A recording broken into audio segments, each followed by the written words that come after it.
everyone! So this is my first time to use this laminating machine. Nakuha ko lang siya sa isang destash ng isang crafter.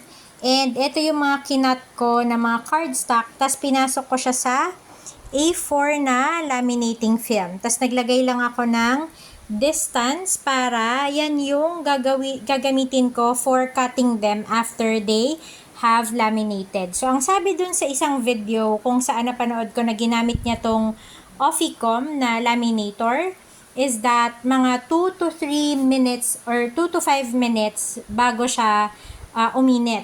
Tapos, sinet namin siya dito sa hot laminating ko. So, this one is a hot laminating film.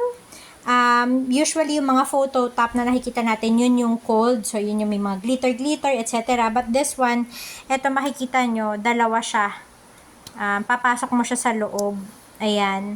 So, usually yung ganito, mga makapal to, hindi ko alam kung ilang microns to, pero ito yung ginagamit kapag hot laminating. So, we'll see later. Nakaka 2 minutes pa lang. So, siguro mga 1 more minute and then I'll see if it will go through. So, here, as you can see, eto na siya. Dumadaldal pa yung kasama ko.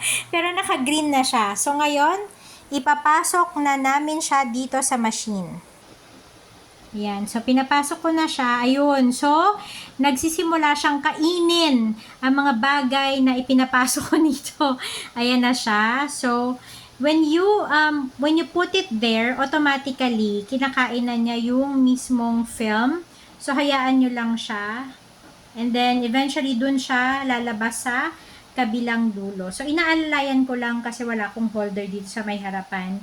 And then, we'll see if it's okay. If not, magra-run pa tayo ng isa pang beses. Alright. We'll look into that. Ang ganda. Parang sobrang vivid nung color niya after siyang malaminate. So, let me check it out and I'll get back to you.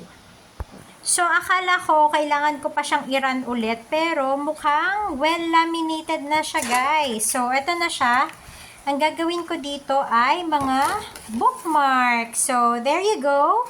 I hope that you learned something. And if you learned something, please make sure to like this video, follow us if you haven't done so, and share it. Bye!